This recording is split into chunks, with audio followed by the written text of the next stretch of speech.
Hello everyone. Do you want to create series like this or a list of dates like that easily in Google Sheets? Then you don't have to type it one by one. I will show you a method. You type just one and drag it like this, then it will not work. It will just copy one in all the cells. So here's the trick.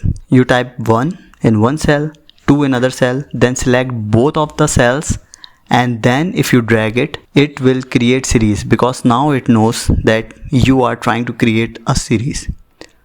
Likewise, for date, you don't need to type two dates. You just type date in the format of date like this.